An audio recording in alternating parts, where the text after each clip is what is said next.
Kung sa stock to, wala na, bitin na ako guys.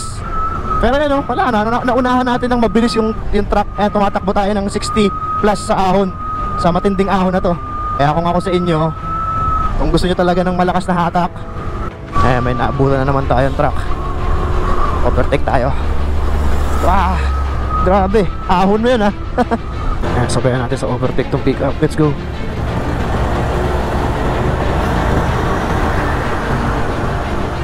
Tingnan nyo kung gaano kalitindi mga ahon dito guys. Ito. Grabe ito. So yun guys, first time nating dadalhin ng long ride, dadalhin ng Baguio tong ano, yung pinalit nating CVT set, yung 1000 RPM na center and clutch spring, tapos yung 17 grams straight na bola. So tingnan natin kung kamusta yung performance niya. Ahon yun, no? So sa Marcos tayo dadaan kasi sarado pa raw ang Cannon Road ngayon. Yung sa may Camp 6 until now ginagawa pa din. Tapos titingnan natin yung fuel consumption nito. Dati kasi yung sa may stock, yung fuel consumption nito, dito ako nagpapagas sa may Dasmariñas, nakakarating ako ng hanggang dun sa may paanan ng Cannon Road. So around 260 to 270 kilometers yung full tank ng Bergman natin nung sa stock pa yun ha. So ngayon, dahil nagpalit tayo ng panggilid, nagpalit tayo ng ating CVT, tingnan natin kung hanggang saan na lang aabutin yung ating full tank.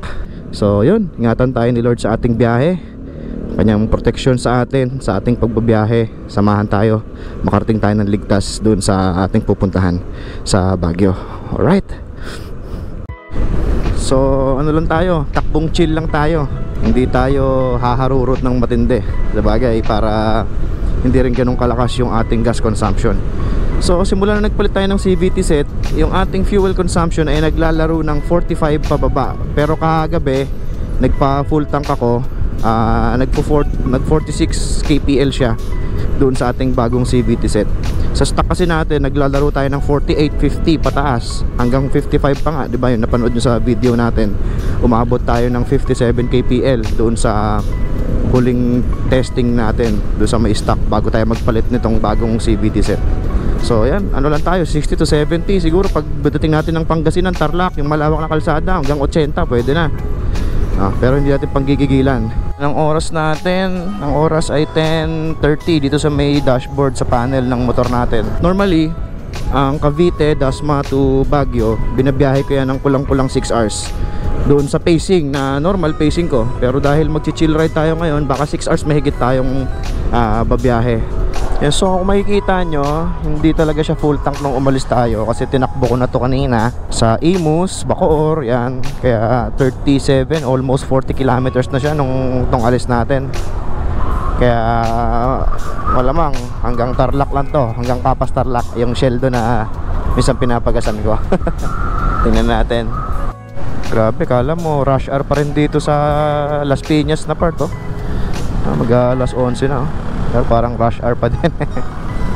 Daming tao, daming sasakyan pa rin.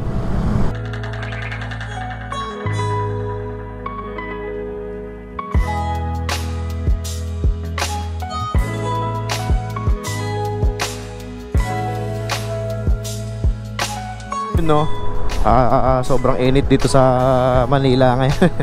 Kaya yun din yung dahilan ba't tayo aakyat ng Baguio ngayon. Though hindi man ganun kalamig katulad dati noong mga January sa Baguio, pero naglalaro yung temperature doon ng 17 pag umaga, tapos mga 24 pag tanghali. So malamig pa din kumpara naman sa 50 degrees. Di ba? Grabe dito sa atin, sobrang init, umabot ng 50 plus. Kaya yan, palamig muna tayo sa Baguio. Mga isang linggo tayo ron, nasa Manila na tayo.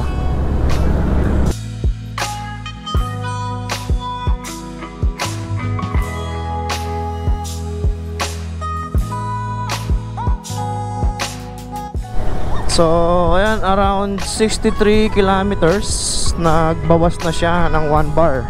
Around 63 kilometers, 4 bar na lang tayo. Nasa ano na tayo, palabas na tayo ng Manila. Nandito na tayo sa MacArthur Highway. Dire-diretso na lang to. May dalawang option kasi hindi ko alam kung ginagawa pa rin yung kalsada sa may San Fernando, Pampanga. Pwede tayong dumaan doon sa may Quezon Road, yung sa may Arayat, sa Arayat ang daan. Yan, yung isa sa mga dinadaanan ko pag hindi ako dumadaan dito sa MacArthur Highway. Doon ako sa Quezon Road, kumakanan ako doon sa may gasolinahan. Tapos sa Arayat ang daan nun. Ang labas mo nun sa ano na, sa may Kapas Tarlac na labas mo nun. Dito yung sinasabi ko guys na alternative na papuntang norte. Dito pag kumanan ka dito sa may Caltex. Yan, yan, daan yan Arayat. Tapos ang labas mo niyan sa ano na, sa may Kapas Tarlac. Pero ngayon dito tayo dadaan. Tingnan natin kung okay na yung kalsada doon sa may San Fernando, Pampanga. Ayan, so far ano na, 117 kilometers. Kaka 3 bar lang ng ating gas.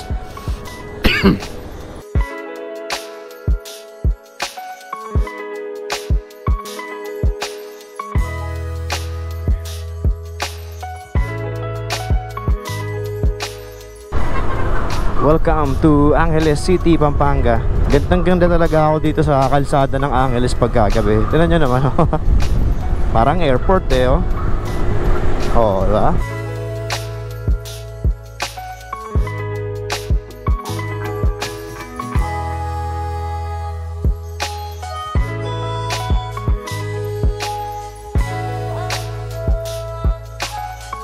Guys, approaching na tayo ng Bamban Bridge, Tarlac. So yung tulay na yan, yan yung nagdudugtong ng Pampanga at saka Tarlac. So yan, Tarlac na tayo boys.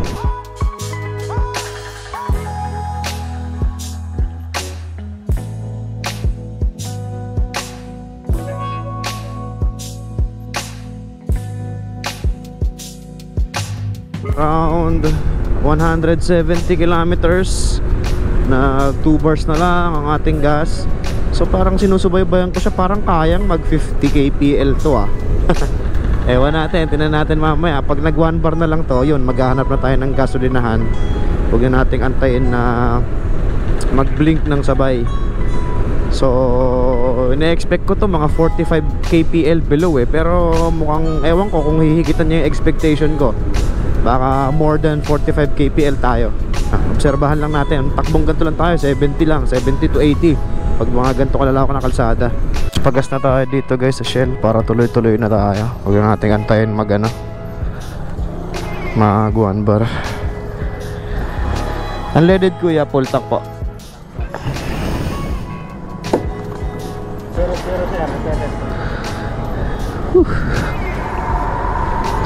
Kaya natin kung makakailang litro tayo. So 2 bars pa ship. Tapos nasa 180 plus kilometers na. Going 190 kilometers. Hanggang tip lang kuya.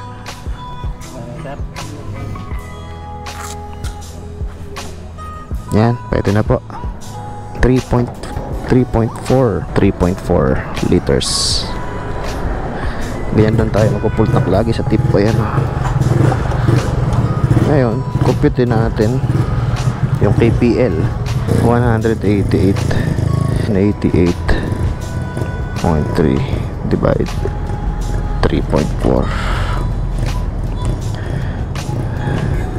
Ay, 3.4. 55. Thank you. Taas niya na para sa ano, upgrade na yung CVT.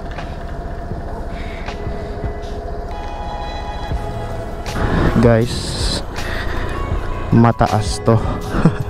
Mataas to, 55 kpl para sa ano, sa upgraded CVT. Siguro kung stock yan, abot ng 60 yan 60 or 60 plus. Grabe, tipid pala no. Okay pala yung upgrade natin matipid pa rin sa gas. Akala ko aksayado Goods siya, goods. Malakas na sa hatak, medyo tipid pa sa gas. So, saan ka pa? Diba? Malakas na yung hatak, malakas yung arangkada, makaka-overtake with confidence. Tapos 55 kpl. Tipid pa sa gas kahit pa paano.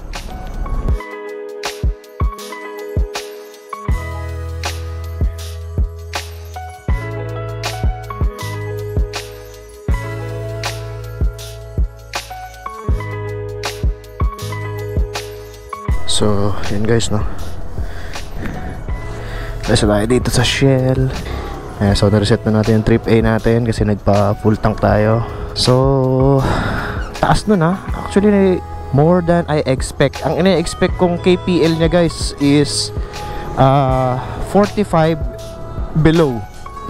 Kasi yan yung pinakita niyang KPL sa akin nung pinalitan natin yung CVT set guys eh. So, di ba, nung unang video natin, nakita natin 48. Tapos nung mga sumunod, hindi lang na-videohan yon, naglalaro siya ng 45 and below. Pero ito ngayon, ang taas niya, 55. Inalagaan lang natin yung 60 to 70 na speed. So, minsan nakaka-80 tayo pag yan, mga sobrang luwag ng kalsada. Pero more on maintain tayo sa ano eh. More on maintain tayo ng 60-70 yung takbo natin.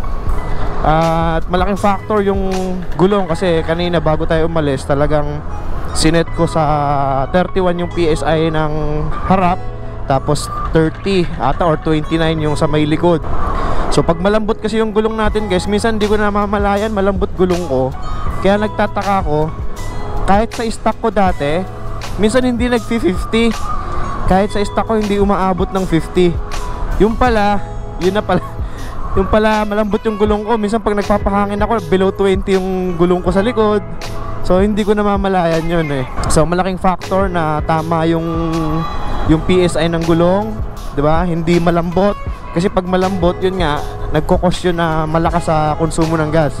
At ang isa pang factor, syempre, kung mas magaang kang rider, mas tipid lalo sa'yo itong Bergman. Kasi ang weight ko is 79 kilos eh. So medyo mabigat-bigat ako. So yung iba sa atin na mas mababa, mga 60 kilos lang, mas tipid lalo sa inyo itong Bergman. So gulat ako. 55 kpl, almost papunta na ng 56 kpl yung naging gas consumption natin kanina.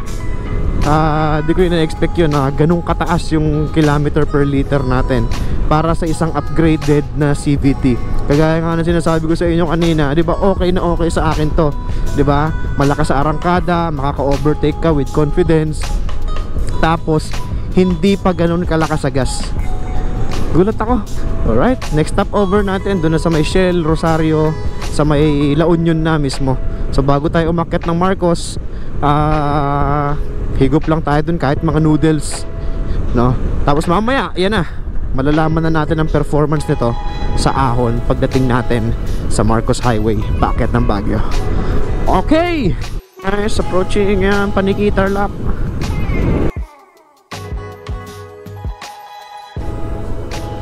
Pangasinan. Ayan, Pangasinan. Whew.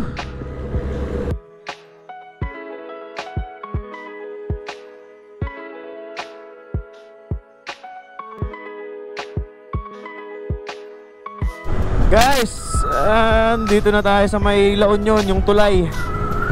Ayan na, makikita na natin yung arko ng La Union. At papahinga siguro muna tayo doon sa may Shell, La Union. Higop-higop lang tayo ng kape. So pang-apat na stopover natin. Pang-apat na stopover. Ayan, La Union, welcome La Union. Road, pero hindi tayo dadaan sa Cannon Road, no? Kasi until now under construction pa rin yung Camp 6. Kaya sa Marcos Highway tayo aahon. At masusubok na natin itong Ahon, itong bago nating CVT set. Mga pinalit natin 17 grams straight na bola, 1,000 yung center tsaka clutch spring. Let's go. Guys, pahinga muna tayo dito sa may Shell La Union. Oras is 4. Mga isang oras na lang yan, o kulang-kulang less than 1 hour pag umakita tayo ng Baguio.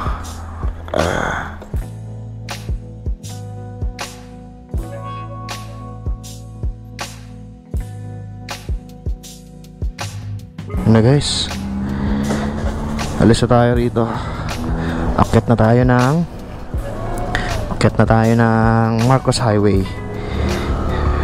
Paakyat na tayo ng Baguio para matesting na natin sa Ahon tong pinalit nating CVT set. Ayan, Cannon Road yan. Pag dinaretso ko yan, Cannon Road yan. Pero hindi tayo dadaan dyan, sa Marcos Highway tayo dadaan. So kakaliwa tayo. Sarado pa yan eh. Sabi ng tropa natin na taga Baguio, until now under construction pa rin yung sa Camp 6. So dito na tayo sa kaliwa lang, no? Yung disadvantage dito pag dito kayo dadaan sa Marcos Highway, aside sa mas malayo siya, maraming unpaved roads dito bago dumating ng Pugo, bago dumating ng sa mismong Marcos Highway. Gugulatin kayo ng mga biglang lubak.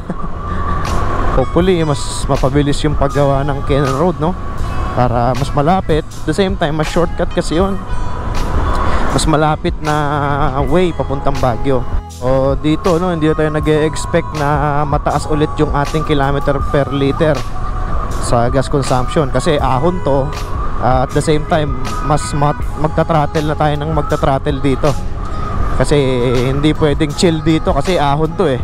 Yung pacing na pang ahon na talaga yung gagawin natin, hindi na yung chill ride. So hindi ko na ina-expect na katulad pa rin ng 55 kpl katulad kanina yung magiging resulta. Sinasabi ko sa inyo guys, yung gugulatin na layan. Gugulatin kayo ng mga tagtag, yung mga lubak. Yan lang ang problema rito sa may pagdadaan ka ng Pugo bago doon sa Marcos Highway. So andito na tayo guys sa may yung dulo ng Pugo. Yung pagkanan natin dyan, Marcos Highway na yan. Mag-open lang tayo ng map. Though alam naman natin na yung yung daan. Ang purpose ko lang kaya nag-open ako ng map is doon sa yung map awareness, para ahead of time alam mo kung may kurba, alam mo kung may sharp curve, yan, alam mo kung halimbawa may truck sa harapan mo na mabagal. Madalas yan dito sa may pagmakit ng Baguio, ang daming truck na mababagal, yan katulad niyan. So mapaplano mo yung atake mo sa pag-overtake. Halimbawa meron ng straight na daan, kasi hindi naman natin gagawin na overtake tayo sa kurba. Kaya yun ang purpose, kaya nag-open tayo ng mapa. Though alam ko na papunta ron sa pupuntahan natin sa Baguio, for map awareness lang to. So eto na guys, may testing na natin yung ahon test. Pag pinipiga ko yung throttle, talagang kahit alam mo yung nasa 60 ka, ang problema kasi sa Bergman natin sa stock, pagdating dun sa 40, 50, 60, alam ba, nananakbo siya, nagkukrus, pag bibirahan mo ng throttle, wala siya. Pero ito, ayun maririnig mo, sisigaw yung makina niya. So kahit nasa 40 to 50 to 60 ka, hahatakin ka pa rin. Ito, Victory Liner, mga mabibilis to eh, mga umaakit ng Baguio. Ayan kung sa stock to wala na, bitin na ako guys. Pero yan wala na, naunahan natin ng mabilis yung truck. Tumatakbo tayo ng 60 plus sa ahon, sa matinding ahon na to. Kaya kung ako sa inyo, kung gusto nyo talaga ng malakas na hatak, diba? Although hindi naman tayo bibitinin ng stock, sabi ko nga sa inyo, ilang beses na ako umakyat dito sa Baguio ng stock. Pag umu-overtake ako sa ganon, yung kaninang nakita nyo, ang tagal yun. Parang sabay pa yung speed namin nun. Sabay pa yung speed namin. Pero ito dito sa bagong CVT natin, pansinin nyo naman yung inunahan natin, mabilis natin siyang naiwan. Kung sa stock yun, wala na yun. Baka babalik ulit ako sa likod niya. So okay siya, hahatakin ka talaga nito. Goods tong kinabit natin. Para sa timbang ko kumbaga, para sa timbang ko, perfect na sa akin to. Kaya, baka may mas igaganda pa. Tingnan natin. May naabutan na naman tayong truck. Overtake tayo. Wow, grabe, ahon mo yun Okay to. Ito ahon ulit. Ayan, tingala, andaan. Grabe, nag-maintain tayo ng 60 plus sa ahon dito. Ayun continuous ahon yan. Nag-maintain tayo ng 60. Goods na goods. Ito may truck ulit. Ito medyo mabilis. Mukhang hindi natin to basta-basta ma-overtake. Mabilis ang takbo niya, 60 plus din. Pero let's go. Ito ahon to, matindi rin. Nag-70 tayo sa ahon guys. Ay grabe. Ayan na yung Rotary na ano, Rotary Club. Ayan, Rotary International. Naalala ko nung binabike ko to eh. Mahirap tong part na to eh. Kaya nagpahinga kami dyan sa may Rotary International na yan. Medyo pababa. Satisfied ako sa CVT na pinalit natin. Kung hindi naman issue sa inyo masyado yung fuel consumption dahil nga lalakas talaga yung gas consumption mo rito. Kung hindi naman masyadong issue sa iyo at ang priority mo is yung hatak tsaka yung lakas ng hatak sa ahon, ma'am, kung halimbawa mga tagal dito kayo sa Baguio, may mga lugar din na matataas katulad yan, yung Batangas, sa may Rizal yan, mga bundukin din yan so kung taga dyan kayo sa mga lugar na yan, kung bundok, mas pwede nyo i-consider to. Itong kinabit natin, gigil na gigil yung makina sa ahon, hindi tulad sa stock. Sa stock kasi para siyang nabubulunan pag o-overtake ka sa ahon, para siyang yung nabubulunan, kaya hindi mo basta-basta maiiwan yung ino-overtakean mo pag yung sa stock pa Kaya ayan, kung talagang priority nyo yung ahon, pwede nyo i-consider tong setup na ginawa natin. Cruising speed natin 60 plus pa rin ahon to, paakyat ng Baguio. Lumalamig na pala, dahan-dahan ang lumalamig. May truck maahon, naabutan natin kaso kurba yun, maluwag naman 45 to 50 pag overtake, kurbang ahon yun, siko. May isa pang truck. Ito, tarik nito kitang kita nyo, paangat yung ilaw hindi lang halata yan sa hindi lang halata sa GoPro dahil sa wide effect, yung tinatawag na GoPro effect. Eto na, diba? Naabutan natin agad. Yan, straight line naman siya. So far wala namang kasalubong. Basic kay Bergman ngayon ang pag-akyat ng Baguio. Woo! Alright, eto na, may naabutan na tayong grupo. Sabayan natin sa overtake tong pick up. Let's go.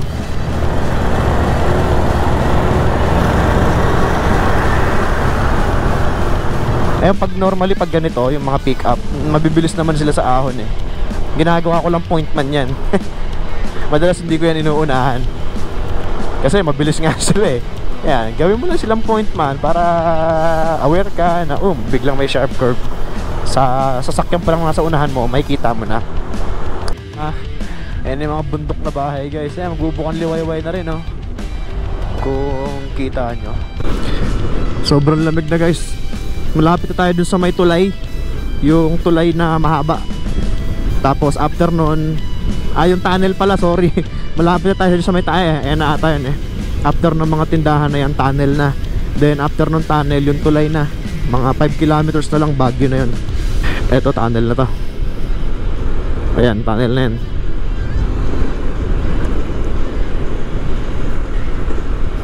Tunnel.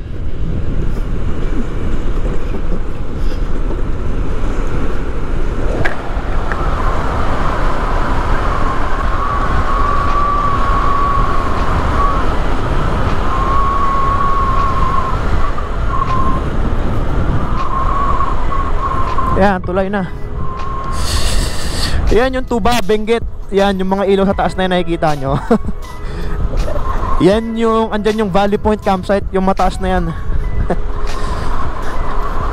Kasi nung pumunta ako dyan, kitang kita tong tulay na to Kaya, yan yung mga ilaw sa taas. Valley Point campsite yan guys. So ito na yung tulay. Woo!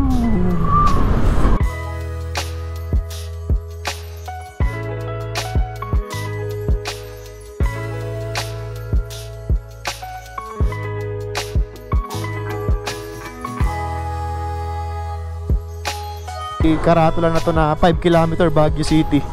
Yan, simula na rito yung matatirik na matatarik na ahon.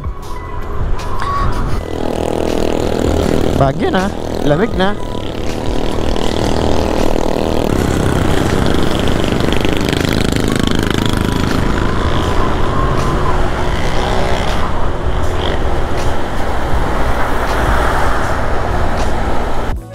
Pagas tayo sa Shell.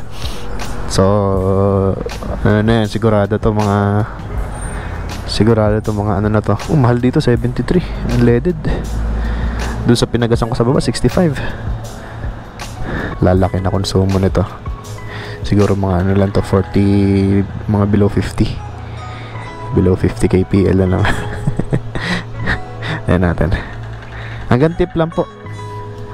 Yung sa bata lang siya? Yan. 218, so 2.99, so 3 liters na rin almost. Calcu. Yan, 138 kilometers. 138.2 divided by 2.9. Ayan, so 47 kpl na lang siya, guys. Hindi na siya katod kayo na 55 kasi nga ahon siya. Gigil tayo sa makina nun eh. Sa throttle. So yun, punta tayo dun sa may favorite kong spot ng sunrise, sa may papuntang Ambuklaw.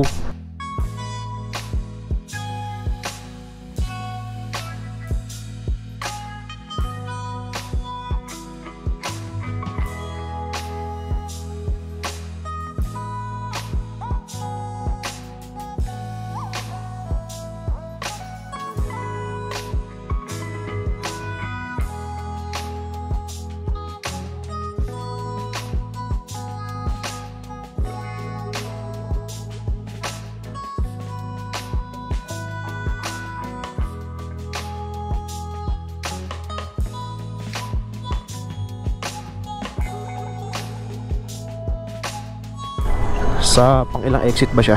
Sa 2, 3, 4. Sa pang-4 na exit. Dito papunta ng ano yan eh, ng Wright Park. Yan.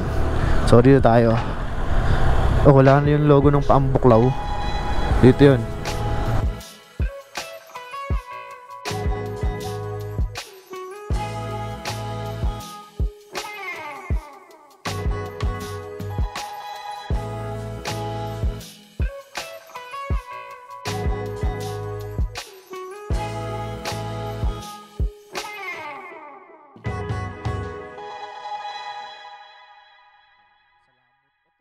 Tingnan nyo kung gaano katitindi mga ahon dito, guys. Ito.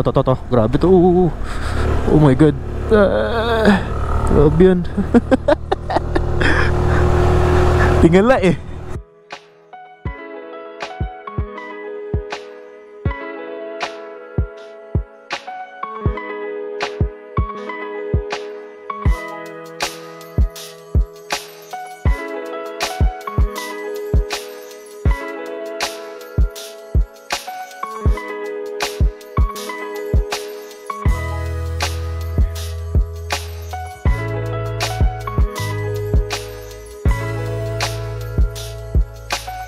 Oh, yan dito sa may kaliwaan. Ayan oh. Wow. See that view. Ito yung paakyat ng Lamut, yung pinakamataas na part ng La Trinidad. Umuusok yung umuusok yung bibig ko. Ay, motor natin. Yan, malapit lang yung tinutuluyan ko dito. Walking distance, mga 10 lakad dyan eh.